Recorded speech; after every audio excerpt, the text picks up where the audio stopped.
네, 오늘 같이 말씀을 나눌 것인데요. 오늘 말씀은 이런 얘기를 좀 하나님의 말씀이기 때문에 이런 얘기가 좀 죄송한데 좀 재미가 없을 수도 있고 조금 따분하고 지루할 수도 있어요. 미리 밑밥을 좀 까는 것입니다. 왜냐하면 이 파트를 이제 언제 다룰까 생각을 하다가 그냥 빨리 전하고 가야겠다 해서 먼저 다뤘어요. 세 번째 시간에.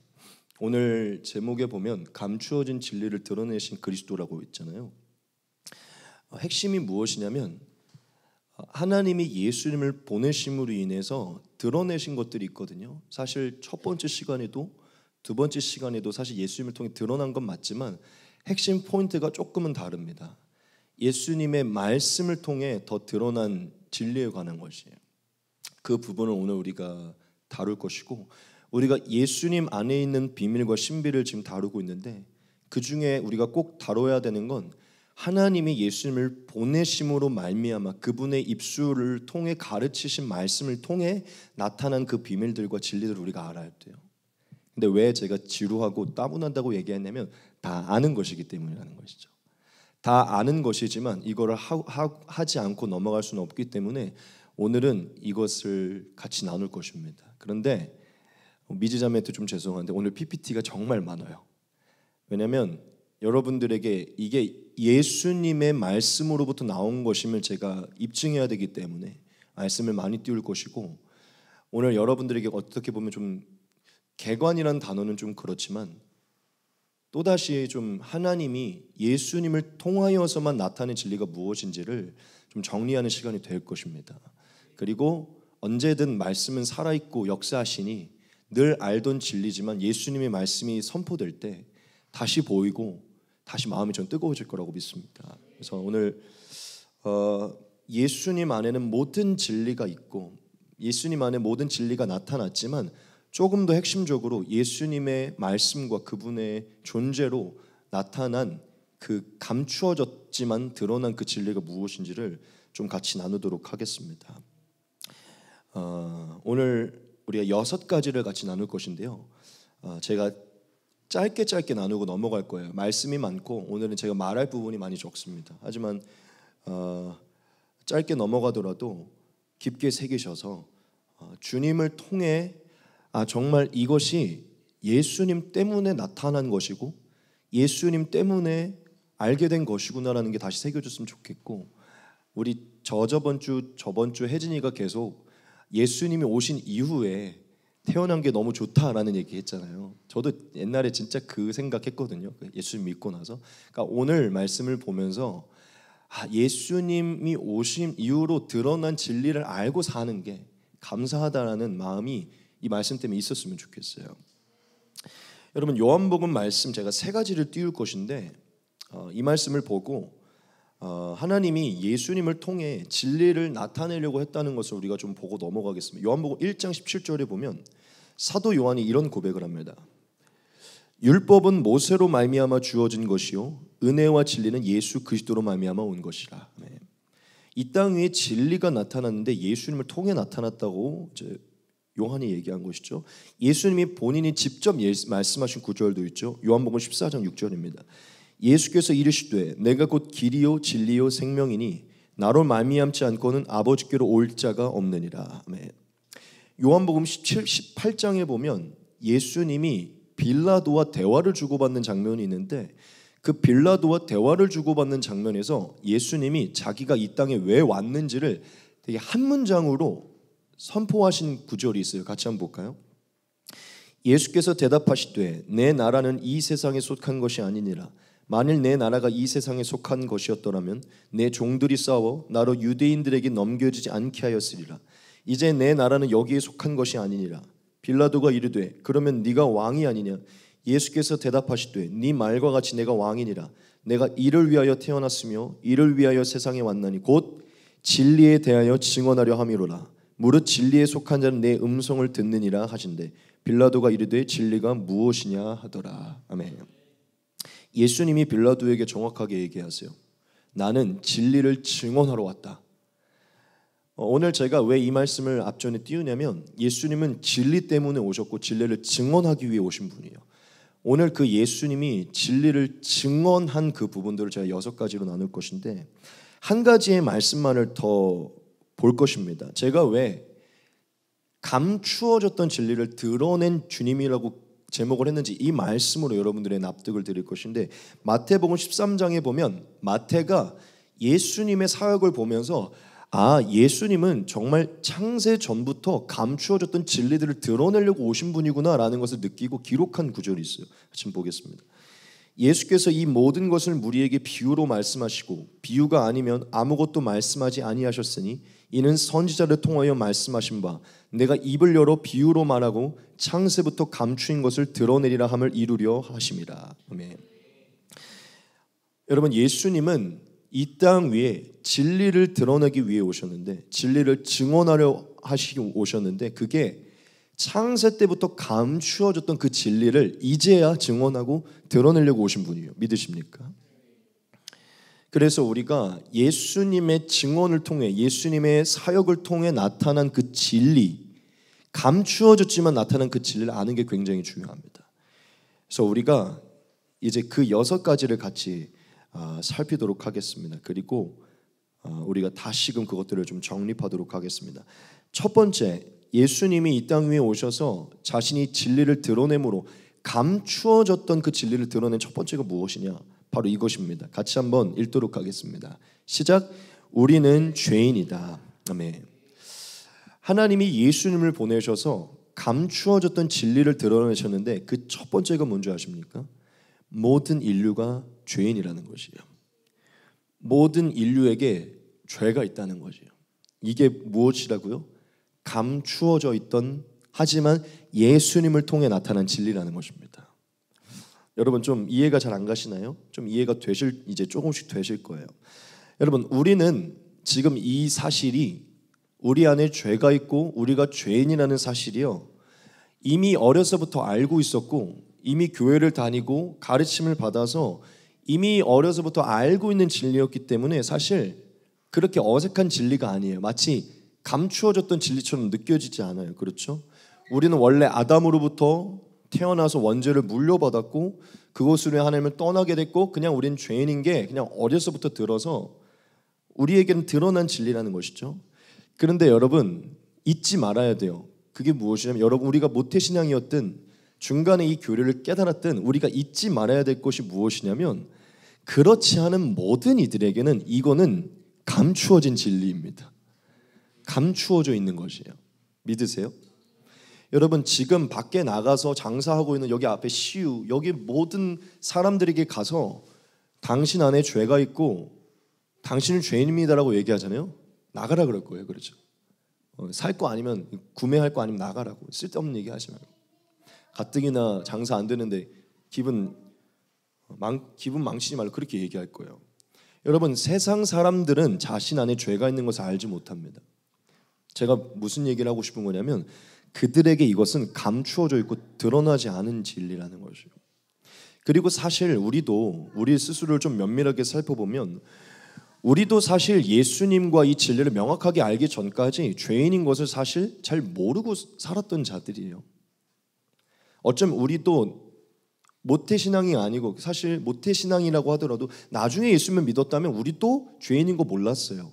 그리고 어쩌면 지금도 교회에 있는 사람들 중에 자기가 죄인인 거 아직도 잘 이해하지 못하는 사람들도 있어요. 자기가 왜 죄를 가지고 있는지, 그렇게까지 큰 죄를 범하지 않았는데 나 왜 죄인이지라고 생각하는 사람이 지금도 있을 수 있다는 것이죠. 여하튼 제가 말씀드리고 싶은 것은요, 여러분, 지금 세상에는 한 가지의 진리가 감추어져 있는데 나 자신이 죄인이라는 사실입니다. 내 안에 죄가 있다는 것이에요. 모든 인류에게는 이것이 감추어져 있었어요. 근데 이제 하나님은 뭘 하기 원하셨죠? 그렇죠. 우리 모든 인류가 이 감추어졌던 진리를 깨닫기를 원하셨어요. 첫 번째로, 너희는 나를 떠났고 나에게 범죄하였고 너희는 죄에 놓여 있고 너희는 죄인이다, 사망에 놓여 있다는 것을 알게 하기를 원하셨어요. 왜 알게 하기를 원하셨을까요? 이걸 알아야 하나님이 예비한 구원과 연관을 맺을 수 있기 때문이죠. 그렇죠? 이걸 알아야 하나님이 예비한 거기로 나아갈 수 있는 길이 열리기 때문이죠. 하나님은 인간을 사랑하시고 이들을 구원하려는 마음을 가지고 있었기 때문에 이들이 하나님께로 가려면 회개하고 가야 되잖아요. 회개하기 위해서는 본인이 죄인인 것을 깨달아야 되잖아요. 그렇죠? 하나님은 감추어졌던 그것을 깨닫게 하기를 원하셨어요. 자, 그래서 하나님이 이 인류 가운데 이들이 이 죄를 깨달을 수 있도록 한 가지 일을 하셨는데 그게 무엇이죠? 그렇죠? 바로 예수 그리스도를 보내신 것이에요. 여러분 이해가 좀 잘 안 되시죠? 제가 이해를 시켜드릴 거예요. 하나님은 인류에게 자기가 죄인인지를 알지 못하는 인류에게 죄인임을 깨닫게 하기 위해 자신 안에 죄가 있는 것을 알기 위해 행하신 일이 있는데 그게 예수님을 보내신 일입니다. 여러분 모든 사람들은 성경도 알지 못하고 진리도 알지 못하고 교회도 다니지 않기 때문에 말씀의 근거에서 자기가 왜 죄인인지 잘 몰라요. 그리고 교회에 있다고 하더라도 잘 몰라요. 그래서 성경을 던져주어도 우리가 잘 알지 못하기 때문에 이거는 구약을 얘기합니다. 하나님은 그냥 예수님을 우리에게 보내주셨어요. 자, 그럼 우리가 한 가지 궁금증이 생기죠.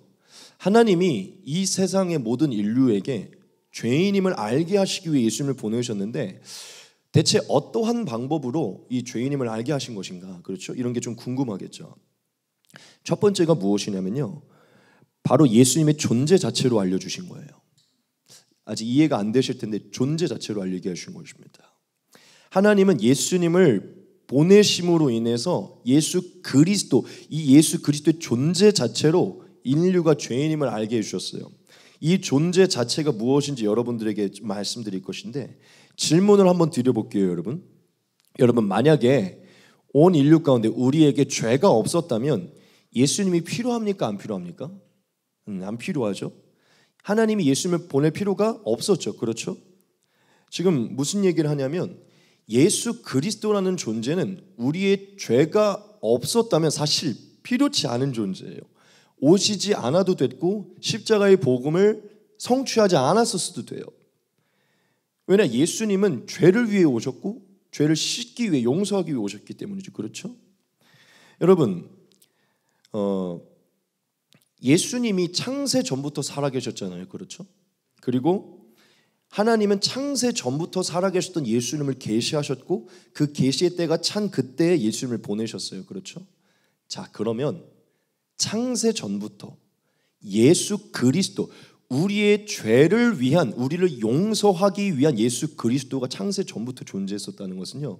하나님은 이미 알고 있었다는 것을 얘기하죠. 무엇이죠? 우리가 죄를 범할 것과 우리에게 죄가 있다는 것을. 여러분 예수 그리스도가 존재하는 그 자체는요 우리 모든 인류에게는 하나님의 아들이라는 그 가장 보배로운 피로 씻어야만 벗어날 수 있는 죄가 있다는 것을 그냥 증거하고 있는 것입니다. 지금 이해되세요? 여러분 우리 인류에게는 다른 어떤 것이 아니라 하나님의 아들로만 대속할 수 있는 하나님의 아들 정도로만 씻을 수 있는 그렇게 무시무시하고 깊은 죄가 있어요. 그 죄가 무엇으로 입증되냐면 예수 그리스도가 찾아왔다는 것입니다. 여러분 예수 그리스도가 존재한다는 것은 우리 안에 죄가 있다는 것을 입증하는 것이에요. 다시 한번 생각해 봅시다. 여러분 예수님이 없으면 우리에게는 죄가 없다는 증거고 예수님이 존재하는 것은 우리가 죄인이라는 증거예요. 예수님 우리의 죄 때문에 오셨기 때문이죠. 여러분 제가 지금 조금 어려울 수 있는데 이 포인트를 얘기한 것인데 하나님은 우리에게 예수님을 보내시는 그 예수님의 보내셔서 예수님의 존재 자체로 뭘 입증해 주셨냐? 온 인류에게는 예수 그리스도가 필요하다는 것입니다. 온 인류에게는 이 예수님을 통해서만 구원받아야 할 죄가 필요하다는 거예요. 죄가 있다는 것이죠. 예수님의 존재가 그분이 영원전부터 존재했다는 그 자체가 우리가 처음부터 범죄했다는 것을 얘기합니다. 여러분 우리가 예수님을 여러 가지들로 깨닫고 여러 가지들로 배우는 것은 참 좋은데요. 늘 이 한 가지는 빼놓지 않아야 돼요. 예수님이 오신 가장 중심된 이유는 죄 때문입니다. 믿으십니까? 우리는 예수님을 따르는 것도 중요하고 무엇도 중요하지만 이분이 왜 오셨는지를 알아야 돼요. 이분은 내가 죄인이라는 것을 입증해 주시는 분이에요. 내가 죄인이 아니었다면 이분이 필요치 않기 때문이죠. 이분이 내 앞에 서 있는 건 내가 죄인이라는 것을 얘기해 주는 것입니다. 그래서 그분의 존재로 입증해 주셨다는 것이에요. 예수님에 관한 말씀을 두 가지를 보겠습니다. 아들을 낳으리니 이름을 예수라 하라. 이는 그가 자기 백성을 그들의 죄에서 구원할 자이심이라 하니라. 이튿날 요한이 예수께서 자기에게 나오심을 보고 이르시되 보라 세상 죄를 지고 가는 하나님의 어린 양이로다. 아멘. 예수님이 직접 이렇게 말씀하셨어요. 자기가 온 이유를 말씀하십니다. 인자가 온 곳은 섬김을 받으려 함이 아니라 도리어 섬기려 하고 자기 목숨을 많은 사람의 대속물로 주려 함이니라. 아멘. 그리고 또한 예수님은 분명하게 이렇게 얘기했어요. 자기가 이 땅에 온 이유는 죄인을 위해서다라고 얘기하신 구절이 있어요. 같이 보겠습니다. 내가 의인을 부르러 온 것이 아니요 죄인을 불러 회개시키러 왔노라. 아멘. 여러분 여기에서 이미 예수님의 오심 그 자체와 예수님의 존재 자체가 우리에게 뭘 말해주고 있는지를 말해주는 것이에요. 여러분 예수님의 존재 자체는 우리가 이미 처음부터 범죄하였고 우리에게 죄가 있다는 것을 나타내 주는 것입니다. 예수님의 오심은 죄인을 위해 죄인을 회개시키러 온 것이기 때문에 그분의 오심과 존재 자체는 우리는 죄인이며 우리는 주님 앞에 회개해야 될 것이 있음을 예수를 의지해야 될 구원받아야 될 건진받아야 될 어떤 죄가 있음을 나타내 주는 것이에요.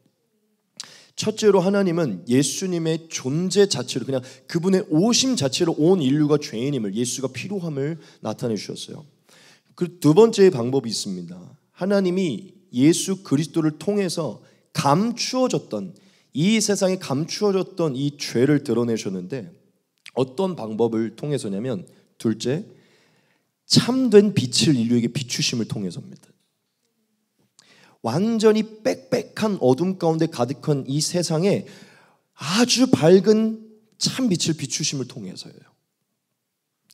여러분 하나님은 그리스도를 이 세상에 보내셨는데 무엇으로 보내셨냐면 참 빛으로 보내셨어요. 더 디테일하게 얘기하면 아예 빛이라는 것을 찾아볼 수 없었던 이 세상에 유일한 빛으로 보내셨어요. 예수님의 오심을 사도 요한이 요한복음 1장에서 이렇게 얘기하거든요. 여기서 이것은 정말 중요합니다. 같이 한번 보겠습니다.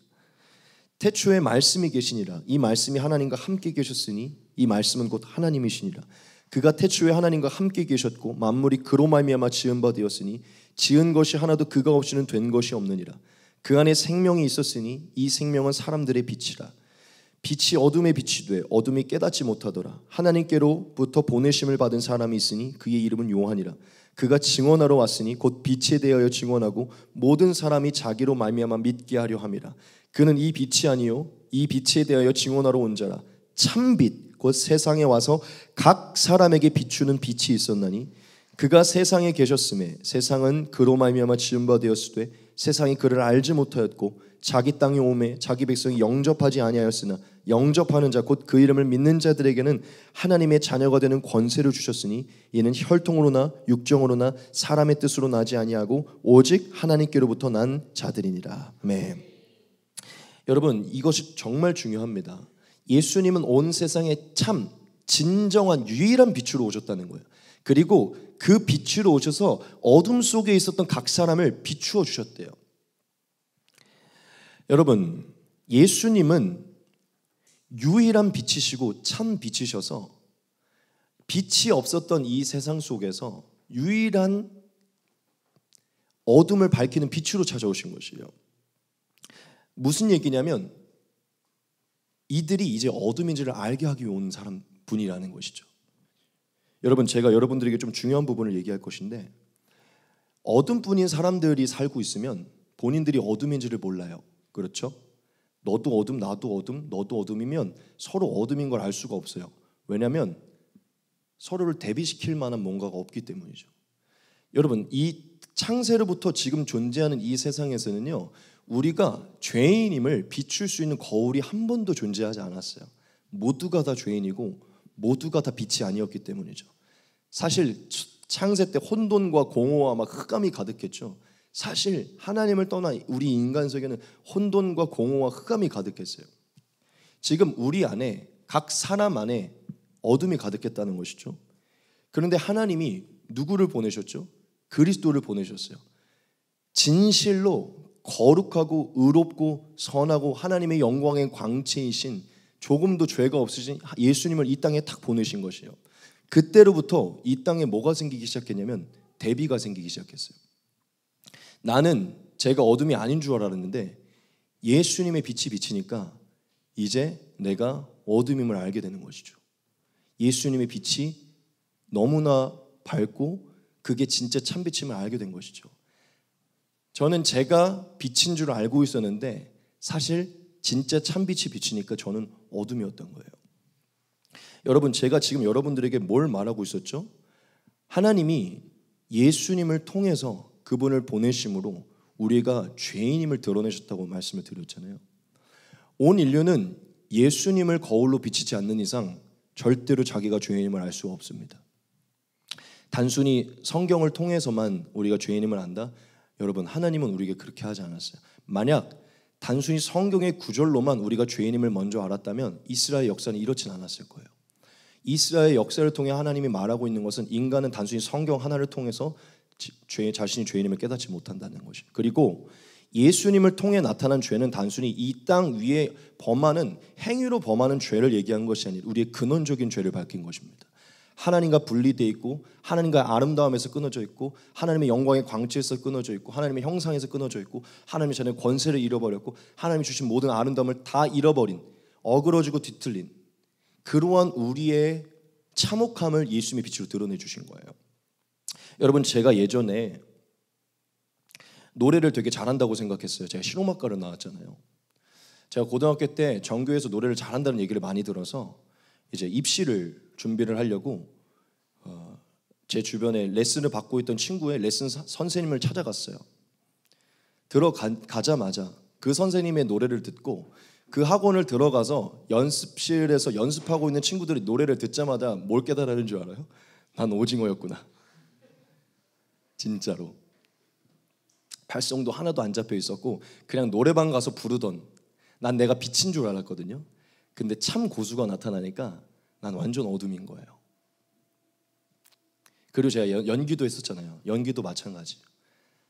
제가 그 입시를 준비해서 그때 당시에 정확히 기억 서울예대에 입시를 보러 갔는데 저 나름대로 엄청 열심히 준비했거든요. 1년 동안. 근데 연습실에 가서 옆에서 잠깐 이렇게 연습하고 있는 친구가 이렇게 연기를 봤어요. 갑자기 기가 너무 죽는 거예요. 너무 잘해서 연기를. 여러분, 우리가 예수님이 등장하기 전에는 다 도찐개찐이어서 다 빛인 줄 알았어요. 원래는 어둠이었는데 다 빛인 줄 알았다는 것이. 근데 진짜 찐 빛이 등장하게 되니까 인간은 깨닫기 시작해요. 뭐냐? 내가 죄인이구나. 내가 하나님을 섬긴 줄 알았는데 이스라엘 백성들 자기가 하나님을 섬기고 있다고 생각했죠. 다 하나님을 섬기고 있던 것이 아니에요. 죄가 드러나기 시작해요. 여러분, 하나님은 우리에게 진짜 유일한 빛을 비추신 거예요. 우리가 어둠임을 알게 하기 위해서. 여러분, 예수님은 우리에게 숨겨졌던 감추어졌던 진리를 밝히 드러내 주셨는데 모든 인류는 죄인이라는 것입니다. 예수님의 기준 앞에, 예수님의 빛 앞에 서면 다 어둠임이 드러난다는 것이죠. 그래서 예수님이 이렇게 말씀하신 구절이 있어요. 같이 한번 보겠습니다. 그 정죄는 이것이니 곧 빛이 세상에 왔으되 사람들이 자기 행위가 악함으로 빛보다 어둠을 더 사랑한 것이니라. 악을 행하는 자마다 빛을 미워하여 빛으로 오지 아니하나니 이는 그 행위가 드러날까 하며 진리를 따르는 자는 빛으로 오나니 이는 그 행위가 하나님 안에서 행한 것임을 나타내려 함이라 하시니라. 아멘. 여러분, 더 많은 설명을 할 수 있지만 뒤에 많이 남아서 생략하고 넘어갈게요. 하나님은 예수님을 보내서 존재 자체로, 그분이 존재했다는 자체로 우리가 죄인임을 알게 하셨고, 원론적으로, 그리고 그 빛이 비치게 하심으로 우리가 얼마나 어둠인지를 깨닫게 해주셨어요. 여러분, 만약 여러분들 중에 원빈을 만나거나 김태희를 만났을 때 내가 더 이쁘다고, 내가 저 잘생겼다고 말할 분은 없죠. 그렇죠? 서로 결혼해서 콩깍지가 씌어서 살 때는 세상에 제일 이쁜 것 같지만 원빈과 김태희를 만나면 내가 오징어임을 알게 되잖아요. 하나님은 우리가 오징어임을 알게 하기 위해 예수님을 보낸 겁니다. 우리가 어둠임을 알게 하기 위해서. 그래서 진짜 예수님을 만나게 되면 이 작업이, 이 고백이 나오게 돼요. 이거 하나만 보고 넘어갈게요. 시몬 베드로가 이를 보고 예수의 무릎 앞에 엎드려 이르되 주여 나를 떠나소서 나는 죄인이로소이다. 하나님은 그냥 예수님의 그 빛 앞에 우리가 이 고백을 할 수 있도록 보내신 것이고 베드로는 예수님을 보자마자 그 빛 앞에 죄인임을 고백하게 됐어요. 다시 한번 말할게요. 우리가 원빈과 김태희를 만났는데 그보다 내가 더 잘생기고 내가 더 낫다고 생각한다면 둘 중에 하나예요. 진짜 원빈과 김태희를 만난 게 아니거나 눈이 맹인이거나. 그렇죠? 여러분, 예수님을 만났는데 죄인임을 깨닫지 못한다는 건 하나님의 택함을 받지 못해서 맹인이거나 진짜 아직 예수님 만나지 못한 거예요. 하나님은 예수님을 보내셔서 우리가 죄인임을 드러내신 거예요. 여러분, 이제 예수님의 복음을 듣고 성경을 통해 예수님을 보고 예수님을 아는 자들은요, 회개하기 시작하고 있어요. 예수님을 통해 죄인임을 깨닫고 있다는 것이죠. 여러분, 좀 첫 번째 중요해서 얘기를 좀 많이 길게 했어요. 하나님이 창세 때부터 감추어졌던 진리를 예수님을 통해 드러냈거든요. 참 빛으로 이제야말로 이 세상에 대비가 생기기 시작한 거예요. 예수님 오심부터 시작해서 이때부터야 오케이, 내가 오징어구나라는 게 이때부터 알게 된 것이죠. 여러분, 하나님이 우리에게 예수님을 통해 감추어진 진리를 드러내셨는데 첫째, 우리가 죄인이라는 것입니다. 우리 안에 죄가 있다는 것이에요. 두 번째입니다. 같이 한번 읽도록 하겠습니다. 시작. 우리에게 심판이 있다. 아멘. 앞부분에 시간을 많이 써서 간단하게 하고 넘어가겠습니다. 핵심만 하고. 여기서도 똑같은 얘기를 좀 전해야 될 것 같은데, 여러분, 우리는 이미 진리를 알고 성경을 알고 있기 때문에 우리의 죽음 이후에 뭐가 있는 걸 알죠? 심판이 있는 걸 알죠. 그런데 여러분, 지금 나가서 세상 사람들에게 물어보면 아무것도 알지 못합니다. 제가 말하고자 하는 게 무엇이냐면, 우리가 지금 너무 기독교에 익숙해져서 이게 원래부터 알던 거라고 생각하는데 이건 세상에 감추어진 진리예요. 원래 나타나지 않은 진리예요. 더 오늘 말씀대로 나누면 예수님이 오지 않았다면 사실 우리에게도 나타나지 않았던 진리라는 것이죠. 여러분들이 좀 아셔야 되는 게 있는데 그게 무엇이냐면, 여러분, 우리가 창세기부터 말라기까지 구약 성경이 있잖아요. 그렇죠? 근데 구약 성경에도 죽음 이후의 심판에 대해서 명확하게 언급이 되어 있지 않습니다. 그래서 구약 성경을 미리 알았던 이스라엘 백성들도 내세에 어떤 일이 발생하는지 확신을 하지 못했어요. 왜 그런 줄 알아요? 하나님은 이 심판에 대해서 예수님을 보내 그때 정확하게 세상에 알게 하기로 계획하셨기 때문이에요. 예수님이 오시기 전까지, 그분이 입술을 열어 증언하시기 전까지 내세에 심판이 있는지 뭐가 있는지, 구약에 보면 스올이라는 개념이 있는데 지옥이라는 개념이 있는데 아직 그들에게는 영생이 있는지 지옥이 있는지 부활이 있는지 심판이 있는지 어떠한 것도 그들에게 지식도 없었어요. 왜냐, 하나님이 아직 아껴뒀기 때문이죠. 여러분들에게 뭘 말씀드리고 싶은 것이냐면, 여러분, 예수님이 오기 전까지 구약 성경을 아무리 본다고 해도 내세에 대해, 죽음 이후에 대해서 명확한 진리를 알 수가 없어요. 여러분, 아마 우리가 지금 세상 사람들에게 나아가서 죽음 이후에 뭐가 있을 것 같냐고 한번 물어보면 별로 생각 안 할 거예요. 지금 사는 것도 바쁜데 뭘 그렇게까지 생각하냐고 얘기할 것이죠. 여러분, 이 심판이라는 것을 우리가 정확하게 알고 있다는 것은요, 이건 엄청난 것입니다. 모든 이들에게는 감추어져 있고 드러나지 않은 진리인데 우리는 그게 이제 드러났고 나타나서 받아들이고 확고하게 믿고 있는 것이에요. 여러분, 하나님은 우리에게 예수님을 보내셔서 정확하게 한 가지의 진리를 드러내 주셨는데 그게 무엇이냐? 우리의 육신의 죽음 이후에 모두가 다 하나님의 심판대 앞에 선다는 것입니다. 하나님은 우리에게 예수님을 보내셔서 창세 때부터 숨겨져 있던 그 죄로 인한 대가에 대한 심판이 있다는 것을 선포해 주셨어요. 제가 어려서부터 저도 모태신앙이었기 때문에 예수님을 진짜 만나고 나서 이거는 참 기독교의 폐해다라고 느꼈던 것이, 우리가 교회를 사실 친구들과 어울리려고 다니는 경우가 많잖아요. 그리고 사실 교회를 다니는 거지 예수를 믿지 않을 때가 많잖아요. 그리고 예수를 믿는다고 고백해도 성경을 읽지 않을 때가 많잖아요.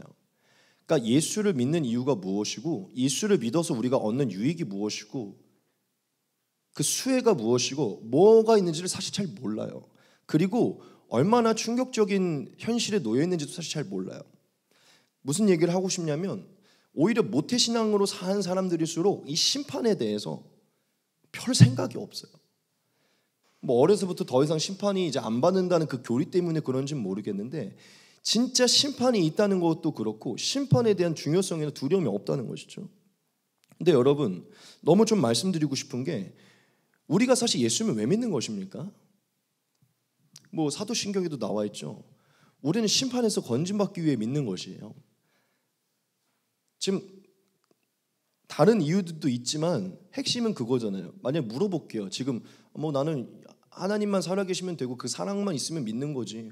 난 뭐 영생이 없어도 상관없고, 뭐 난 심판에서 건진받으려고 믿는 거 아니야. 난 그냥 하나님이 날 사랑하니까 믿는 거. 내 아버지, 이렇게 얘기하는 분이 있을 수 있는데 물어볼게요. 그럼 심판 받으셔도 돼요? 예수님을 믿어서?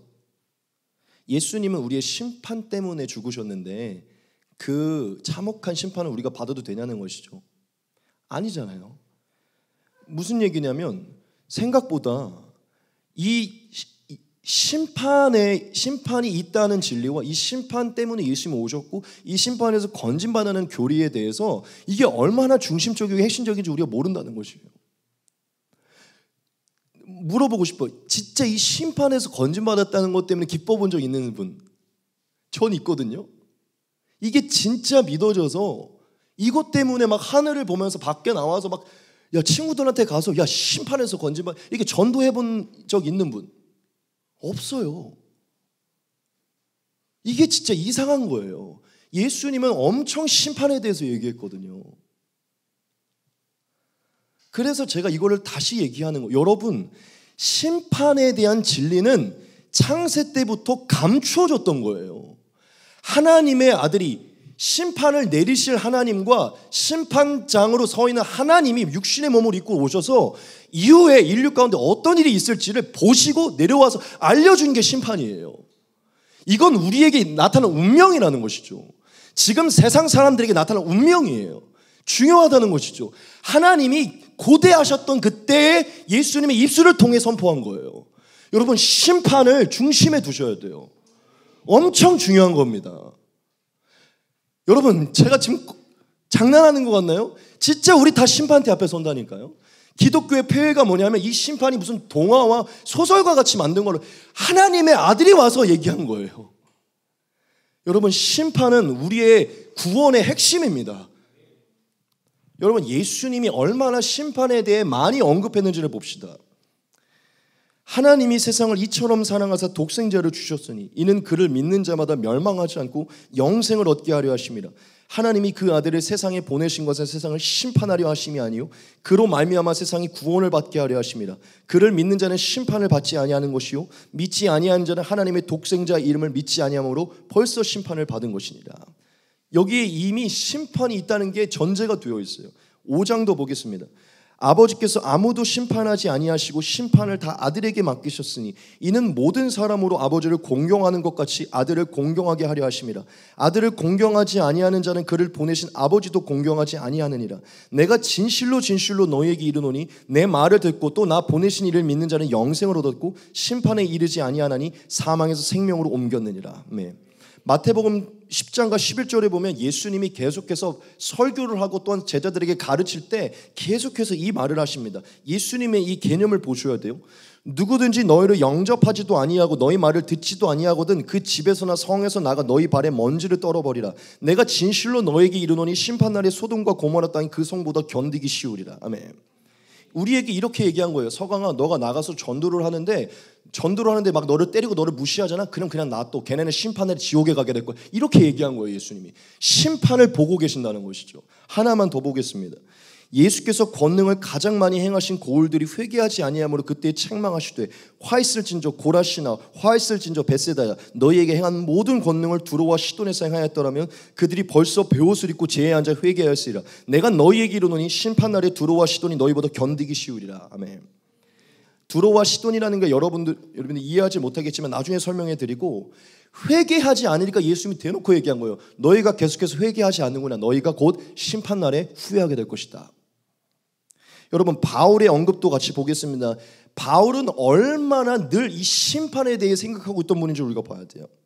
그런즉 우리는 몸으로 있든지 떠나든지 주를 기쁘시게 하는 자가 되기를 힘쓰노라. 이는 우리가 다 반드시 그리스도의 심판대 앞에 나타나게 되어 각각 선악간에 그 몸으로 행한 것을 따라 받으려 함이라. 히브리서 9장입니다. 한 번 죽는 것은 사람에게 정해진 것이요 그 후에는 심판이 있으리니. 아멘. 여러분, 바울은 계속해서 예수님이 오신 그 복음의 교리의 중심이 이 심판에서 건진받는 것이고, 우리는 곧 예수를 믿든 안 믿든 모두가 다 심판대 앞에 선다는 것을 늘 선포해요. 여러분, 심판이라는 교리가 없으면 우리에게 긴박함이 일어날까요? 우리에게 이 중요성이 일어날까요? 당연히 우리에게 중요성을 주기 위해 심판의 교리를 준 게 아니죠. 이게 팩트이기 때문에 우리에게 긴박성이 생기고 이 세상에 그 무엇보다 이 복음이 시급한 것이죠. 여러분들에게 마음을 이렇게 낮추려고 하는 게 아니지만 진짜 다시 생각해야 돼요. 이 심판의 교리는 예수님을 통해 이 세상에 드러난 교리입니다. 예수님만 알고 있는, 하늘로부터 오신 예수님만 아는 현실이에요. 이게 우리에게는 값없이 예수님이 온 뒤로 태어난 우리에게는 값없이 드러난, 감추어지지 않은 진리라는 것이죠. 할렐루야. 오늘 여러분들에게 두 번째 대해서 꼭 말씀드리기 원하는데, 이 심판을 좀 낯설게 보시기 바랍니다. 제발 낯설게 보셔야 돼요. 어려서부터 듣던 그 심판이 아니라 진짜 이게 곧 우리의 조금 있으면 이거 하나만 말씀드릴게요. 그럼 예수님을 믿은 우리에게는 그 심판이 어떤 심판이냐? 지옥으로 가는 심판이 아니라 우리가 하나님 앞에 결산받는 시간입니다. 우리는 천국에 들어가는 것은 하이패스로 다이렉트로 이미 예정된 자들이, 하지만 우리가 살아온 모든 것에 대한 결산이 있을 거예요. 바울이 얘기한 우리가 다 그리스도의 심판대 앞에 서게 돼 선악간에 행함, 이것은 우리도 포함되는 것입니다. 여러분, 그럼 이제 예수님을 믿었으니까 뭐 심판이라는 거 없이 그냥 우리는 들어가고 옆에서 이렇게 구경하는 거 아니에요. 모두가 다 심판대 앞에 서게 됩니다. 이게 우리에게 허락된 진리예요. 우린 이것을 깊이 받아들이고 마음의 중심에 두어야 됩니다. 세 번째는 너무나 더 잘 아는 것인데 그래도 보겠습니다. 같이 한번 읽도록 하겠습니다. 시작. 우리에게 영생이 있다. 아멘. 진짜 짧게 전하고 넘어갈게요. 여러분, 이 영생이라는 것도 사실 감추어졌던 진리입니다. 여러분, 구약 성경을 보면 영생이라는 단어가 한 번씩 등장하기는 해요. 그런데 구약 시절에는 아직 성령으로 거듭나지도 않았고 이 영생이라는 개념이 대체 어떤 개념인지 모르고 감추어져 있기 때문에 정말 예수님이 말씀하신 그 온전한 영생에 대한 지식이 없었어요. 그리고 저는 예전에 한번 우리 신영재님과 어떤 그 지인분이 대화를 했다는 그게 아직도 기억이 나는데, 난 그렇게 말하는 사람을 처음 들었어요. 예전에 우리 신영재님이 어떤 그 음악 장비하는 거 다녔을 때 어떤 그 회사의 직원이 이렇게 얘기했다고 하면서요. 아니, 어떻게 하면 영생을 할 수 있어? 나 영생 얻고 싶다고 막 그렇게 얘기했다 그랬잖아요. 그러면서 본인이 막 전도했다고 그때 얘기했었잖아요. 나는 그 질문이 되게 신기한 지점이었어요. 보통 그렇게 생각을 안 하거든요. 영생이라는 단어도 잘 모르고 영생에 대한 관심이 없어요.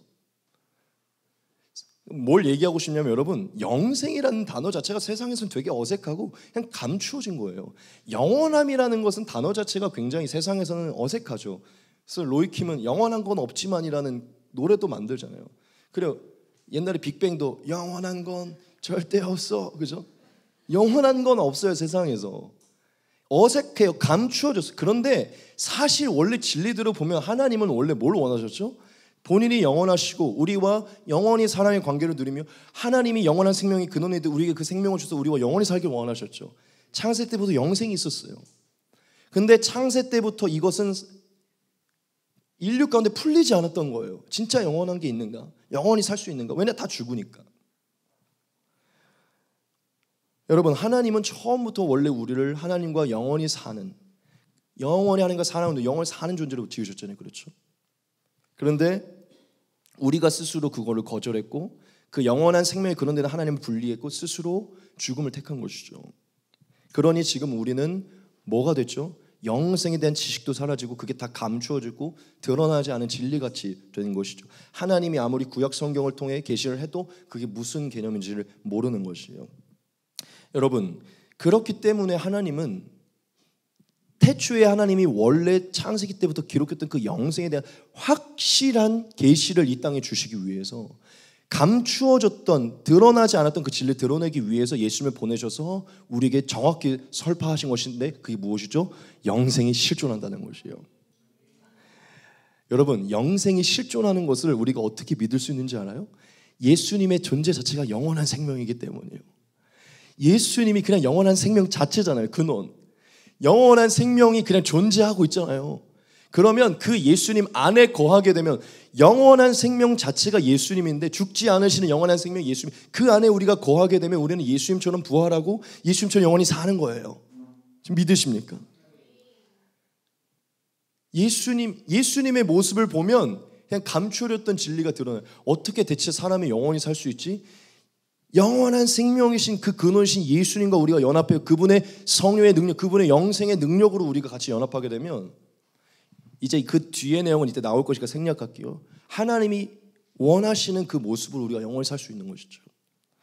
여러분, 이 영생은 예수님이 오시기 전까지 절대로 이 세상 가운데 확증되지 않았고 온전하게 확고하게 드러나지 않았던 진리예요. 믿으십니까? 지금 우리가 영생에 대해서 너무 많이 듣고 너무 먼 얘기 같아서 지금 영생까지 신경 써야 돼. 지금 당장 삶을 살아야 돼.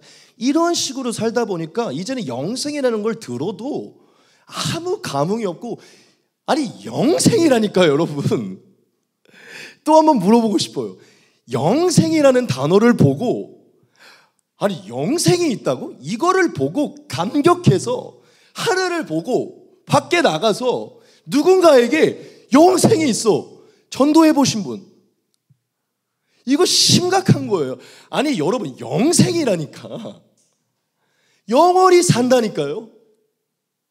당연히 이제 이건 알아야 돼요. 영생이라는 게 단순히 수명이 길어지는 개념이 아니라 영원한 생명 자체이신 예수님과 연합하여 그분과 영원히 함께 사는 거예요. 예수님 없이 수명만. 예전에 누가 이렇게 얘기하더라고. 여러분, 그럼 지옥도 영생이 있는 거예요. 왜냐, 지옥도 영원히 사니까. 단순히 생명의 연장이 영생이면 지옥도 영생이 있다는 거예요.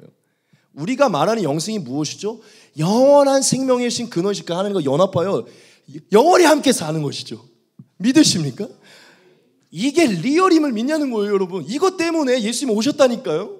우리와 연합하여 단순히 이 첫 번째는 저주로 죽지만 뒤에 그냥 할게요. 예비된 나라에서 할렐루야. 이 영생이라는 단어가 언제 처음 등장했냐? 예수님이 오심으로 등장한 거예요. 그 누구도 영생이라는 단어를 쓸 수가 없어서, 그 정도의 권위가 있는 사람이 단 한 사람도 없었어요. 나를 믿으면 영생을 주리라, 나를 따르면 내 안에 속하면 영생을 주리라. 여러분, 세상 속에서 그렇게 말할 수 있는 사람이 누가 있어? 본인이 영원한 생명의 근원이니까 그렇게 말할 수 있는 거예요. 여러분, 이게 예수님의 오심으로 세상에 전파된 거라니까요. 이걸 다시 떠야 돼요. 말씀을 다시 보겠습니다. 아까 본 말씀이지만, 모세가 광야에서 뱀을 든 것 같이 인자도 들려야 하리니 이는 그를 믿는 자마다 영생을 얻게 하려 하심이니라. 하나님이 세상을 이처럼 사랑하사 독생자를 주셨으니 이는 그를 믿는 자마다 멸망하지 않고 영생을 얻게 하려 하심이라. 하나님이 그 아들을 세상에 보내신 것은 세상을 심판하려 하심이 아니요 그로 말미암아 세상에 구원을 받게 하려 하심이라. 요한복음 5장입니다. 내가 진실로 너희에게 이르노니 내 말을 듣고 또 나 보내신 이를 믿는 자는 영생을 얻었고 심판에 이르지 아니하느니 사망에서 생명으로 옮겼느니라. 할렐루야. 여러분, 엄청난 선포예요. 엄청난 선포예요. 이게 가장 중요한 거기 때문에 모든 말씀의 초반에 등장하는 거예요. 예수님의 모든 말씀의 초반에 등장. 예수님은 진짜 시종일관 끝까지 얘기해요. 영생이다, 영생이다. 얘들아, 너희가 나를 따라야 되는 근본적인 이유는 영생이다. 너희 영원히 산다니까. 단순히 썩을 것을 위해서, 먹을 떡과 고기를 위해서 오병이의 기적을 보아도 썩을 양식을 위해 나를 썰지만 영생하도록 있는 양식을 위해. 할렐루야. 왜 기독교인들 영생을 위해서는 예수님을 안 믿고 취업이 잘 되고 돈이 잘 벌리고, 왜 이런 것 때문에 예수님을 믿는 거예요? 예수님 그런 거 주실 수 있지만 근원은 영생이잖아요. 그게 다 사라져도 영생은 유효한 거잖아요. 여러분, 다시 우리가 낯설게 봐야 돼요. 온 인류 가운데 영생이라는 단어와 이 영원한 생명에 대한 확실한 진리가 언제 드러나냐? 예수님 오심으로 드러난 거예요. 그래서 예수님 안에 모든 비밀이 있는 거예요. 그만이 거기서 내려가고 앞으로 하늘에서 무슨 일이 일어나고 예수님만 알기 때문에 정확하게 얘기하신 것이죠. 나는 정말 복음이 기쁜 소식인데 대체 이런 걸 모르고 뭘 기뻐하는지를 잘 모르겠어요. 이 영원한 거에 대한 기쁨이 없이 대체 어떻게 기쁘다는 건지를 잘 모르겠어요. 단순히 병이 치유받고 뭐가 하면 기쁜가? 그럼 병이 치유되고 영원한 거에 대한 아무런 소망이 없으면 기쁜 거예요? 병이 치유되고 또다시 남자친구 때문에 씨름할 텐데, 또다시 취업 때문에 씨름할 텐데, 죽음이 다가오면 자식들이 나를 챙겨주지 않는다고 또 씨름할 텐데, 인생에는 영생의 포커스를 두지 않으면 계속 실망할 것들만 가득해요. 그 모든 것이 사라져도 영원한 것이잖아요. 예수님이 이걸 드러내셨다니까요. 지금 여러분들 다 감격하고 있는데 제가 너무 강하게 얘기하니까 이제 이러고 있는 줄 알고 있습니다. 여러분, 나오진 않았는데 영생과 같은 개념이기 때문에 이 한 가지만 더 얘기합시다. 여러분, 예수님이 나타나셔서 그분의 입술로 무슨 얘기 하셨는지 알아요? 너희도 곧 나처럼 부활할 것이래요. 부활을 할 것이라는 거예요. 부활을 한다니까? 우리의 육체가 예수님처럼 부활한다는 거예요. 여러분, 이렇게 말할 수 있는 사람이 누가 있어요? 부활에 대한 진리가 예수님을 통해 나타난 거예요. 이 세상에 감추어졌던 진리가 뭐냐? 우리가 영육 모두가 부활한다는 거예요.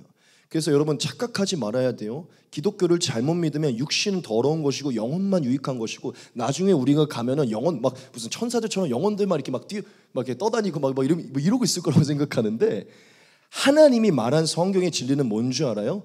마지막 날은 새 하늘과 새 땅이 다시 일어난다는 거예요. 그때는 장차 생명책에 기록된 의인들이 다 부활하여서 지금과 같이 연약하고 병들고 아프고 슬픈 게 다 사라진 상태에서 하나님을 따랐던 의인들, 장자들의 모임만이, 장녀들의 모임만이 거기에 있을 거라는 거예요. 땅이 있을 것이라는 거예요.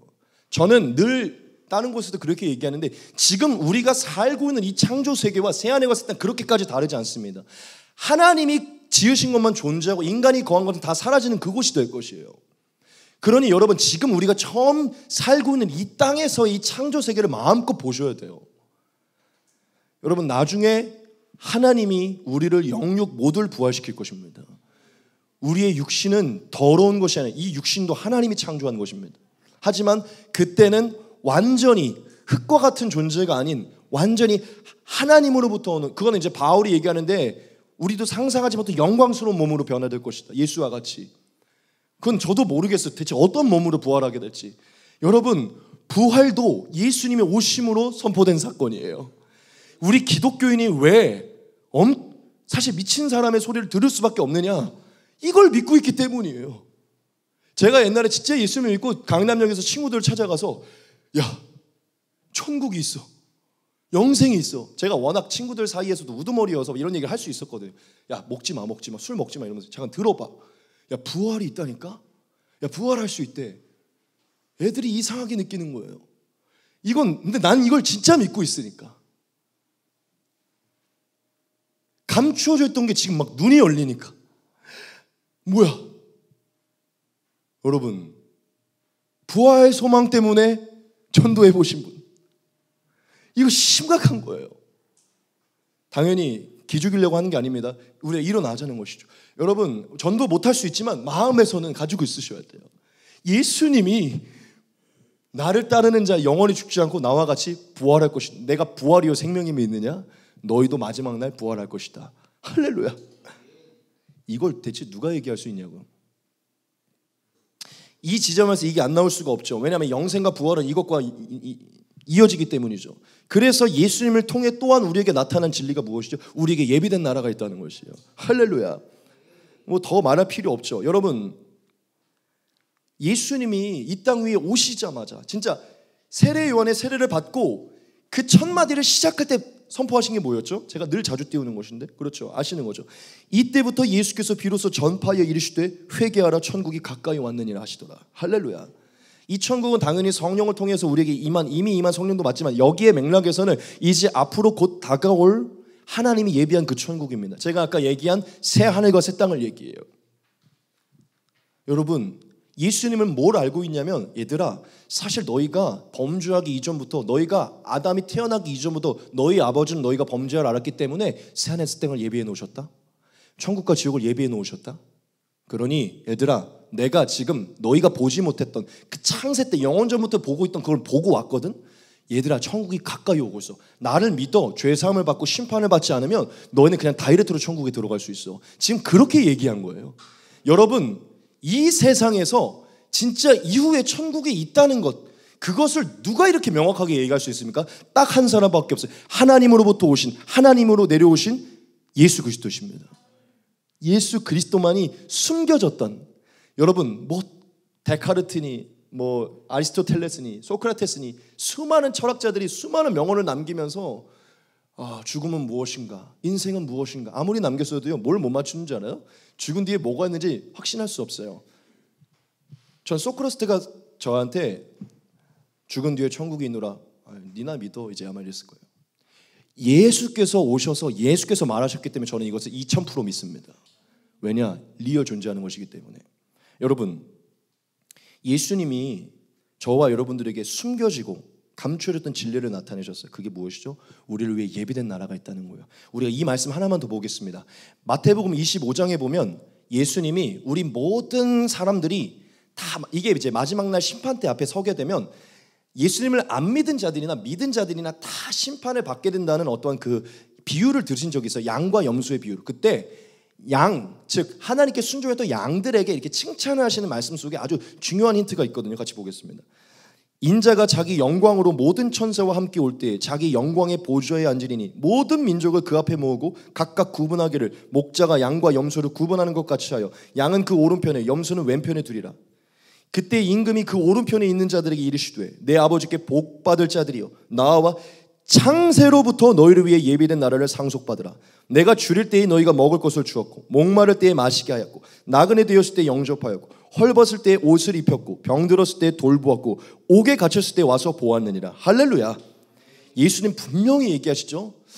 갑자기 너희를 위해 얘네가 이러다가는 다 천국에 못 들어가니까 갑자기 천국을 만드신 게 아니라 창세 전부터, 할렐루야, 우리가 범죄하기 이전부터 우리가 범죄할 것을 아시고 예수님 안에서 이 천국을 회복시키려고 창세 때부터 우리의 집을 예비해 놓으셨다는 거예요. 할렐루야.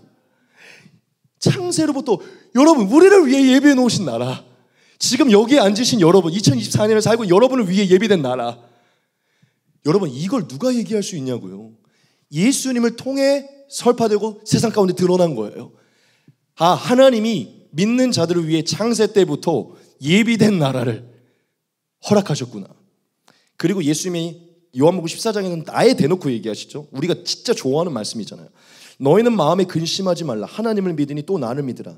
내 아버지 집에 거할 곳이 많도다. 그렇지 않으면 너희에게 일렀으리라. 내가 너희를 위하여 거처를 예비하러 가노니 가서 너희를 위하여 거처를 예비하면 내가 다시 와서 너희를 내게로 영접하여 나 있는 곳에 너희도 있게 하리니 내가 어디로 가는지 그 길을 너희가 아느니라. 아멘. 여러분 이 말씀을 가장 우리가 인간 세계에서 가장 잘 표현할 수 있는 게 뭔지 알아요? 신혼집을 예비하러 간다는 거예요. 예수님이 우리 신랑이잖아요. 예수님이 이제 새하늘과 새 땅에 가서 얘들아 내가 거기 가서 너희의 신혼집을 나와 함께해서 신혼집을 예비해 둘게. 그리고 내가 다시 와서 너희가 그곳을 가게 만들게. 이 얘기인 거예요. 예전에도 한번 제가 이런 설교할 때 여러분들에게 물은 적이 있는데 진짜 그곳에 여러분들이 신혼집이 있으면 믿으시냐고 제가 물어보면서 그런 얘기가 있었죠. 여러분 우리는 지금 이 땅에서 살림을 거기다 마련해놓으면서 지금 지내는 거잖아요. 그렇죠?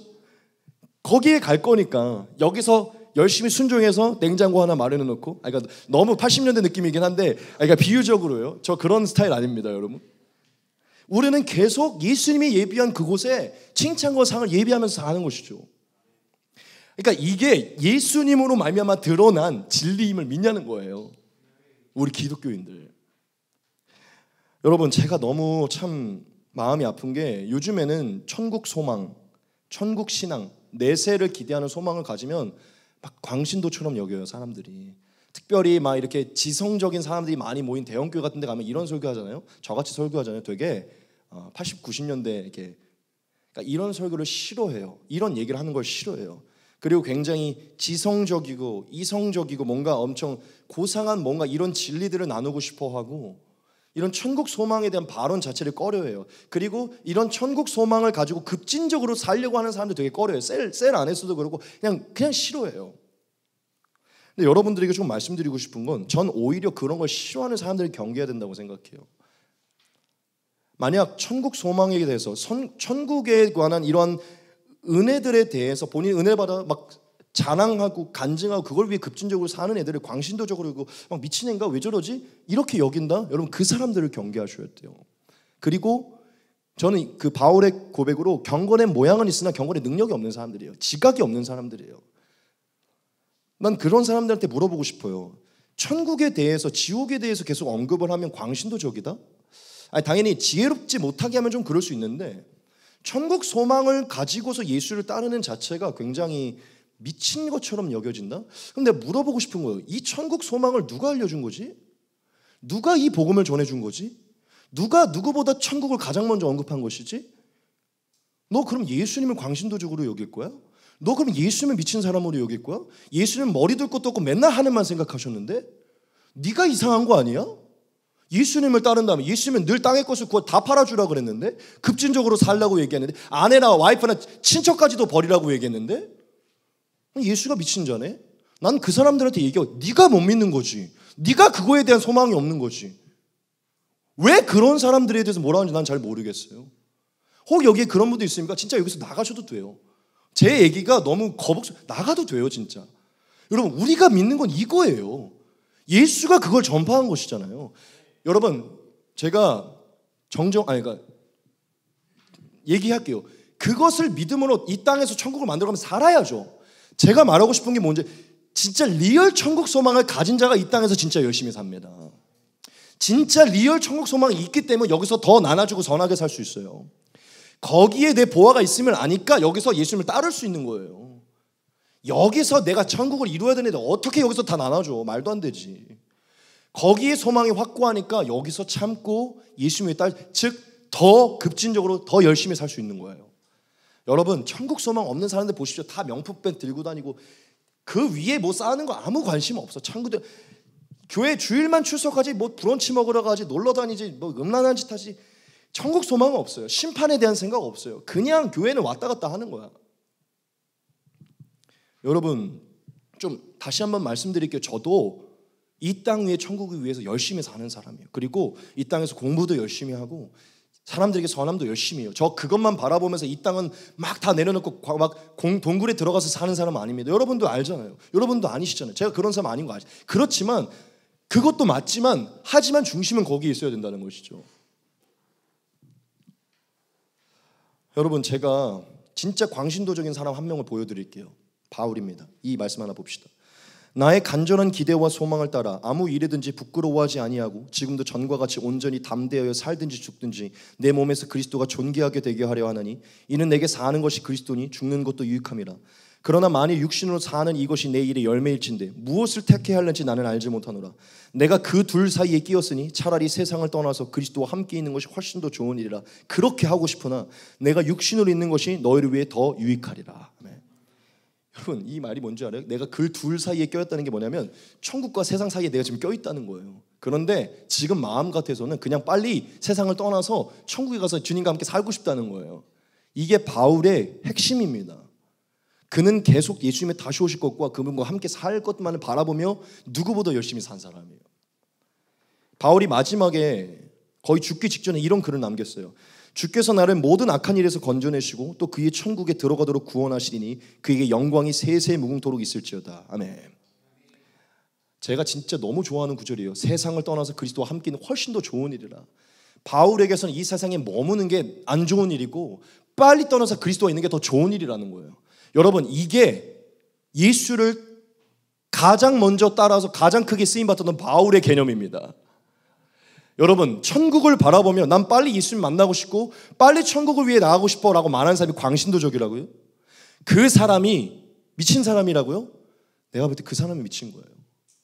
본인이 애통하셔야지. 그리스도를 더 이상 기다리지 않는, 이성에 미쳐있는, 돈에 미쳐있는, 취업에 미쳐있는, 더 이상 예수님과 함께 살 걸 꿈꾸지 않는 그 신혼집에 대해 어떠한 로망도 없는 내 마음을 치셔야죠. 여러분, 예수님을 통해 나타난, 너무 지금 넘어갔는데 예수님을 통해 나타난 진리가 뭡니까? 천국이 있다는 거예요. 예비된 나라가 확실히 드러났잖아요. 아주 확실히, 아주 선명하게. 더 이상 우리 그리스도인들은 뭐 헷갈리는 게 없어요. 그냥 완벽해요. 죄에 대해, 심판에 대해, 예비된 날에 대해, 영생에 대해, 그냥 부활에 대해 완벽해요. 예수님이 그냥 개념 정립을 그냥 해줬어요. 믿으십니까? 그리고 여러분, 지옥에 관하여서도 가장 많이 언급한 게 누구시죠? 예수님이에요. 여러분, 지옥에 관해서도 태초부터 지금까지 지옥이 있어 없어? 막 구약의 개념에서는 지옥이 있는 것 같은데 없는, 그 정도에 머물렀거든요. 근데 예수님이 오셔서 분명히 얘기했어요. 뭐라고 얘기했죠? 지옥이 있다. 오늘 말씀이 길다고 했으니까 어쩔 수 없이 읽겠습니다. 예수님이 지옥을 가장 많이 언급하셨어요.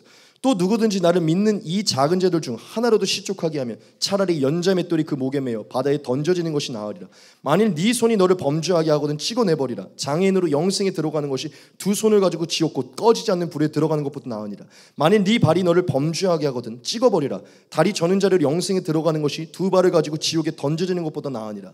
만일 네 눈이 너를 범죄하게 하거든 빼버리라. 한 눈으로 하나님의 나라에 들어가는 것이 두 눈을 가지고 지옥에 던져지는 것보다 나으니라. 거기에게서는 구더기도 죽지 않고 불도 꺼지지 아니하니라. 사람마다 불로서 소금치듯 함을 받으리라. 아멘. 여러분, 우리가 너무나 젠틀하고 고결하고 고상하고 온유한 이런 예수님으로 생각하지만 지금 예수님 뭐라고 얘기하시죠? 야, 거기 가면 불로서 소금치듯. 예수님의 언어가 맞는 것 같으세요? 근데 이게 예수님의 언어라니까요, 여러분. 예수님은 지옥에 관하여 정확하게 언급하시고, 그 지옥은 일만한 구더기도 죽지 않아 엄청난 고통스럽고 계속 소금으로 우리의 몸을 따갑게 하듯 불로서 계속해서 그 고통을 느끼는 곳이라고 대놓고 얘기해 주셨어요. 왜냐, 그곳에서 오셨으니까. 말을 좀 생략하겠습니다. 여러분, 예수님이 감추어진 진리를 드러내주셨는데 우리 모든 크리스찬들에게 예배된 나라가 있다는 것이요. 거기에 들어가지 못하면 지옥이라는 것입니다. 김소강 목사가 동화처럼 소설처럼 드는 얘기가 아니라 창조주요 하나님의 보배로운 피를 쏟기 위해 찾아오신 예수 그리스도가 우리에게 설파한 복음이에요. 할렐루야. 여러분, 지금 전할까 말까 고민 중인데 그냥 전할게요. 근데 온유하게 전할게요. 이게 하나님의 아들을 통해 마침내 드러난 복음이잖아요. 하나님이 이 복음을 드러내려고 그토록 기다리셨고 그 아들의 때야 이제 인류에 드러나신 진리예요. 우리가 보고 즐거워하고 깨달아 더 이상 무지와 두려움에서 벗어나서 하나님의 진리로 인해 즐거워하고 그 진리로 즐거워 하나님을 따르게 하기 위해 아들을 통해 직접 증거하신 말씀이에요. 그런데 여러분, 이 천국에 대한 진리, 이 지옥에 대한 진리가 사람들의 눈에 무서워서 여러분 전하지 못하시겠습니까? 만약 사람들의 눈이 무서워서 이게 말하는 게 쪽팔리고 그러시겠어요? 그러면 여러분 좀 미안하지만 천국과 지옥이 쪽팔려서 전하지 못하겠다면 그냥 믿지 마세요, 그거를. 왜냐하면 전할 수도 없고 쪽팔리는데 내가 쪽팔리고 내가 뭐하러 믿어요, 그렇죠? 여러분들에게 좀 온유하게 말씀을 드리고 싶은 건데 그냥 안 믿는 게 나을 것 같아요. 내가 믿는 바가 쪽팔려서 전하지도 못할 바에 안 믿는 게 낫잖아요, 그렇죠? 왜 이 얘기를 하냐면 여러분, 믿을 것이라면 당당하게 증거하시라는 거예요. 자랑하시라고요. 당연히 지혜롭게 해야겠지만 영생을 믿는 것과 천국을 믿는 것을 자랑스럽게 여기시라고요. 그들이 나를 미친놈으로 보든 뭘 하든 우리 주 예수께서 나에게 가르쳐준 진리잖아요. 천국과 영생. 그리고 이걸 믿지 않으면 지옥으로 떨어진다는 거. 이게 쪽팔려서 전하지도 못한다. 그냥 예수를 믿지 마세요. 그리고 예수님이 전한 걸 믿지 말라는 거예요. 하지만 우리 바실레아 교회 이게 하나님의 아들을 통해 하나님이 허락한 우리의 인생을 다 걸 수 있을 만한 놀라운 진리라는 걸 믿는다면 내가 믿는 바를 좀 즐거워하시기 바랍니다. 나도 이해해요, 여러분. 인간적으로. 왜냐하면 저도 그런 시간을 많이 겪었기 때문에. 그런데 그렇다고 전 빼앗기고 싶지 않아요. 내가 믿는 바를 즐거워하고 싶다는 것이죠.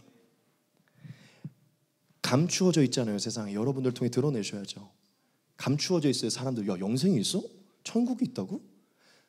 감추어진 자들에게 드러내셔야 돼요. 할렐루야. 끝내야겠네요. 그냥 두 가지 빨리 전하고 마치겠습니다. 5번째입니다. 같이 한번 읽겠습니다. 시작. 모든 것은 하늘에 관한 내용이다. 아멘. 여러분, 하나님이 예수님을 보내셔서 우리에게 감추어진 진리를 드러내주는데 5번째가 무엇이냐면 성경에 기록된 모든 얘기가 하늘에 관한 얘기며 예수님에 관한 얘기임을 드러내 주셨어요. 우리에게 이 성경의 진짜 리얼 내용이 무엇인지 가르쳐 주셨어요. 짧게만 전하고 넘어갈게요. 여러분, 이스라엘 백성들이 가나안에 들어가게 된 역사가 오늘날로 영적으로 보면 무엇이죠? 우리가 예수 그리스도를 통해 약속의 땅인 영원한 천국에 들어가는 예표이죠. 그렇죠? 다윗이 영원한 왕 노릇을 한다고 했는데 그 영원한 왕 되신 분이 누구시죠? 예수님이시죠. 여러분, 예전에는 성전에서 하나님이 거하셨는데 이제는 예수님 안에서 어디에 하나님이 거하시죠? 예수님과 그 예수님 안에 거하는 우리 안에 거하시죠. 그렇죠? 이제 예전에는 유월절 어린 양을 통해서 피를 통해서 구원을 받았지만 이제는 예수님 안에서 예수님의 보배로운 피로 우리가 구원을 받죠. 이제는 옛날에는 우리가 성소에 들어가기 위해 대제사장이 필요했는데 이제는 예수님이 대제사장이 되주셔서 우리가 영원한 성소에 들어가시죠. 그렇죠? 여러분, 예수님 안에서 구약은 다 성취가 됐고 예수님 안에서 구약은 다시 다 재해석되게 되죠. 그렇죠? 여러분, 예수님은 오셔서 숨겨졌던 진리를 드러내주셨는데 이 모든 내용은 첫째, 예수님을 향한 얘기라는 것이고 둘째, 예수님 안에서 너희가 얻을 놀라운 영생의 복과 또 남은 삶에 대한 복을 얘기하고 있다는 것이죠. 믿으십니까? 여러분, 아브라함이 이삭을 바친 것도 예수님의 예표고 요셉이 유다에게 팔린 것도 은 30에 팔린 것도 다 예수님의 예표고 요셉이 30세에 총리가 되거든요. 예수님이 30살에 대제사장이 사역을 시작하죠. 그것도 예표고요. 모세가 출애굽한 것도 다 예표예요. 다 예수님의 예표입니다. 여러분, 이제 우리는 모든 구약의 사건에서 예수님을 보아야 돼요. 모든 구약의 사건에서 예수님이 하늘에 예비하신 은혜들을 보아야 됩니다. 할렐루야. 믿으시기 바랍니다. 빨리 넘어갈게요. 마지막 6번째입니다. 같이 읽겠습니다. 시작. 우리는 이미 용서받았다. 아멘. 짧게 전하고 마칠게요. 여러분, 하나님이 예수님을 보내셔서 예수님을 통하여서 숨겨지고 감추어졌던 진리를 드러내셨는데 6번째가 무엇이냐? 우리가 이미 already 용서받았다는 것이에요. 이 부분만 전하고 마치겠습니다. 여러분, 예수님이 갑자기 오신 분인가요? 아니면 창세 전부터, 아담이 태어나기 전부터 하나님 안에 계셨던 분이신가요? 그렇죠? 이 세상이 창조되기 전에 아담이 태어나기도 전부터 하나님 안에 거하셨던 분이시죠. 자, 근데 제가 아까 무슨 얘기를 했죠? 이 예수님이 무엇을 위해 오신 분이시죠? 우리의 죄 때문이시고 우리를 용서하기 위해 오신 분이에요. 그렇죠? 그러면 하나님은 우리가 범죄하기 전부터 우리를 용서하기 위한 예수님을 예비해 두셨다는 것이죠. 그 말은 무엇이죠? 우리가 태어나기도 전부터, 우리가 죄를 범하기도 이전부터 하나님은 예수님 안에서 우리를 용서하셨다는 것을 얘기하죠. 믿으십니까? 예수님이라는 존재를 예비하신 것은, 예수님의 존재는 우리의 죄로 인함이고 우리를 용서하기 위함인데, 우리가 태어나기도 이전부터 예수님이 영원 전부터 계셨다? 그것은 곧 우리를 이미 용서하셨다는 것을 얘기하죠. 예수님 갑자기 역사 한복판에 갑자기 창조되셔서 오신 게 아니라 사실 모든 것을 아셔서 창세 전부터 우리를 용납하시고 받아들인 것이죠. 즉, 우리가 주님 잘못했습니다, 회개합니다라는 기도를 하기 이전에 이미 창세 전부터 우리를 받아들이셨다는 것이죠. 이거가 뭘로 나타났고요? 예수님을 통해 나타났다는 것이죠. 이 말씀 하나만 보고 같이 마치겠습니다. 찬송하리로다. 하나님 곧 우리 주 예수 그리스도의 아버지께서 그리스도 안에서 하늘에 속한 모든 신령한 복을 우리에게 주시되 곧 창세전에 그리스도 안에서 우리를 택하사 우리로 사랑 안에서 그 앞에 거룩하고 흠이 없게 하시려고 그 기쁘신 뜻대로 우리를 예정하사 예수 그리스도로 말미암아 자기의 아들들이 되게 하셨으니 이는 그가 사랑하시는 자 안에서 우리에게 거저 주시는 바 그의 은혜의 영광을 찬송하게 하려는 것이라. 아멘. 창세전에 그리스도가 존재했고 그 창세전에 이미 그리스도 안에서 우리를 택하셨대요. 무슨 얘기죠? 이미 예정하심으로 그 사랑하신 자 안에서 우리에게 은혜를, 용서를 거저 주셨다는 것이죠. 어려우면 집에 가서 꼭 찾아보시기 바랍니다. 에베소서 1장 3절 6절은 우리의 예정론의 가장 중심되는 구절이기 때문에 여러분, 이미 우리가 죄도 범하기 전에, 빌기도 전에, 회개하기도 전에 이미 예수님은 우리를 받아주신 것이에요. 하나님은 역사 한복판에 이미 예비되셨던 예수님을 보내심으로 내가 이제는 너를 용서했어가 아니고 내가 원래 이미 너를 용서했어라고 얘기하셨다는 것이죠. 그러니 그 은혜를 받고 그냥 따라오면 돼. 여러분, 예수님이 존재하셨던 그 자체와 예수님이 이 땅에 들어왔다는 자체가 이미 용서하셨다는 거예요. 용서하려고 온 거니까. 할렐루야. 여러분, 예수님을 통해 나타난 진리를 즐거워하시기 바랍니다. 말씀 정리할게요. 하나님이 우리를 너무나 사랑하셔서 이제 이 땅에 존재하는 예수님 이후에 살아갈 모든 이들에게 이 진리를 알고 살아가게 하기 위해서 감추어주고 숨겨뒀던 창세 때부터 했던 모든 것을 예수님 한 분으로 다 드러내 주셨어요. 사실 지금 제가 언급한 이외에도 예수님을 통해 드러난 게 너무나 많이 있지만 오늘 우리가 기본적이지만 다시 필요한 것들을 여러분들에게 나눈 것입니다. 하나님 예수님을 통해서 우리에게 가장 기본적이고 가장 중요한 것들을 다 설파해 주셨어요. 여러분, 예수님 안에서 엄청나게 고상하고 높은 어떠한 진리들을 추구하면서 사는 거 참 좋아요. 그런 책들을 보고. 그런데 제발 예수님이 말한 기본적인 것부터 즐거워하시기 바랍니다. 예수님이 오픈한 기본적인 복음에 기뻐하시고 그것이 예수님을 통해 인류에게 처음 선포됐다는 이 즐거움으로 순수하게 어린아이같이 신앙을 유지하시기 바랍니다. 할렐루야. 여러분, 오늘 말씀들이 이 6가지 잘 기억하셔서 마음이 다시 뜨거워지시고 예수님을 믿는 것, 교회로 사는 것, 이 진리를 알고 사는 게 얼마나 행복한지를 즐거워하시기 바랍니다.